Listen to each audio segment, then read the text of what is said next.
You probably heard people saying, negotiation is a win-win process. I must win and the other guy must win, or at least feel that he has won. But must you always try to win? In the next few minutes, you will discover that there are always 4 possible outcomes to any negotiation.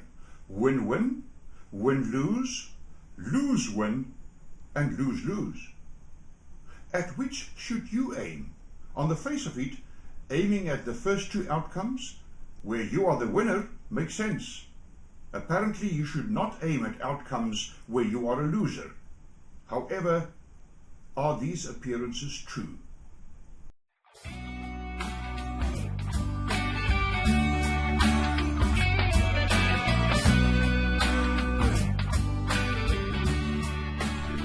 Hi, I'm Henk Botha. People often call me by my nickname, the Negotiation Advocate, because I specialize in negotiations and negotiation training, while I am also an advocate of the High Court of South Africa. Let's think about the possible outcomes of negotiation. First, I win, you win. A true win-win. People often compare negotiation with a game, like tennis, soccer, or chess. A player uses tactics to gain the advantage. Each tries to outfox the other. Each wants to win. There are always a winner and a loser. However, is negotiation a game? In a truly successful negotiation, both sides win. A negotiator cares about the other person's interests. Plainly, negotiation is not a game, but a method to make a solid, profitable decision. Although both sides win in a successful negotiation, it does not mean that they win equally. In other words, the exchange does not have to be equal. The thirsty man in the desert, for instance, with $100 in his pocket, will easily part with the money for a glass of water. At that moment, the money as such does not have value to him. The glass of water does. Although the exchange is unequal, it still is fair. He had the choice not to trade the money for the water. Similarly, the other person may decide to drink the water instead of selling it for $100. Persons negotiate for mutual gain, not equal gain. This means that both sides get some things they need. There are no absolute winners or losers. Our mutually beneficial agreement may serve as the basis for future negotiations between us. Moreover, we have built a reputation of being fruitful negotiators. Your reputation eventually does count points in the eyes of third parties with whom you may negotiate in future. Win-win makes good business sense, where persons value their relationship. Both sides get some things that they justifiably need. You can both live with the agreement. Both of you see the outcome as a victory, something positive. You see it as the fruit of your successful negotiation. This will make you want to use this method of decision-making again. The deal truly makes sense, and we both think so. Psychologically, the deal is satisfying. Additionally, there are real benefits in the deal for both of us. It does not merely appear satisfactory, it genuinely satisfies our true needs. On analysis, any neutral party would think so. We too believe it. We are all winners. So the first possible outcome is I win and you win. Win-win. But the second possible outcome is I win, you lose. If this is your aim, you probably are not a negotiator at all. You regard negotiation as a game where you test your wits and willpower against that of your opponent. Your motivation is self-interest. You will probably miss many profitable deals because you are not making it attractive to your opponent to deal with you. Your opponent might simply try to prevent you from taking advantage. He might prefer to walk away from the deal instead of letting you exploit him. Then you will miss a deal-making opportunity. This may cause a situation of I lose, but you lose too. Yet sometimes it will not harm you to adapt or to adopt this attitude. This usually is the case where neither you nor your opponent cares about your relationship. Probably you will never negotiate with this person again. If you have enough power, you might adopt the attitude of take it or leave it. It could be risky though. The other person might decide to leave it.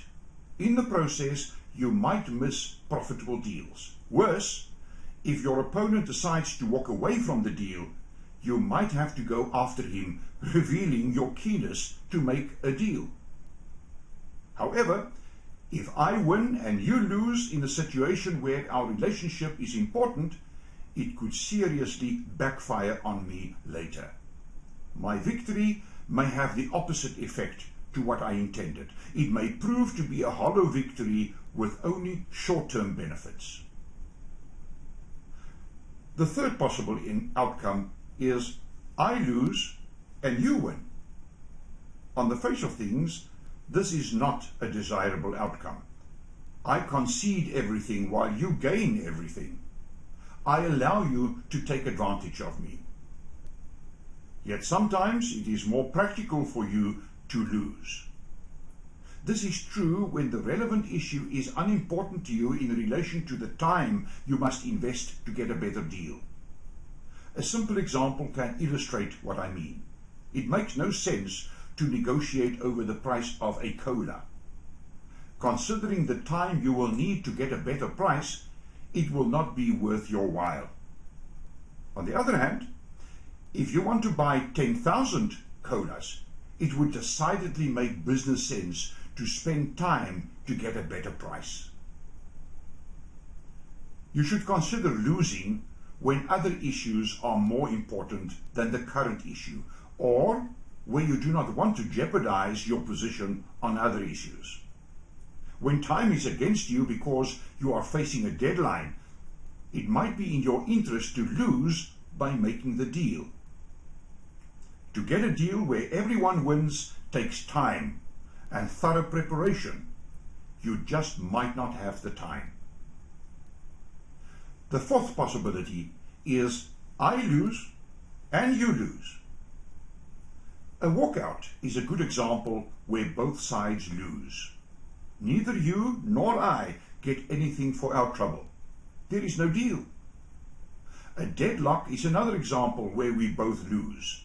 First, we have wasted our time negotiating. Second, our deadlock may harm our future relationship. It may even cause court cases or unsavory consequences. Additionally, both of us can still be losing even where we have reached agreement. This will be the case even when we do make a mutually satisfactory decision. How is this possible? In the process, we might have spent too much time and energy. For instance, workers may strike to force the employer to agree to their demands. The strike, which lasts 2 weeks, causes the workers to lose 2 weeks' pay. If they eventually succeed in getting 1% more, the 2 weeks' pay loss will cause them to be worse off for the next 50 weeks. Only then would they have recovered the cost of the strike. The workers have lost wages and the employer has lost 2 weeks' production. Each side has lost. It's even possible to lose on both sides where we do succeed in making a satisfactory decision. This will be the situation where we have irretrievably harmed our relationship.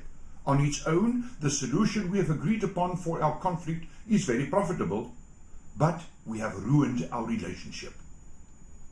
So, your aim with the negotiation is important. Is it I win, you win? Or is it I win, you lose? Or is it I lose, you win? Or is your aim I lose and you lose? Your aim will determine the outcome.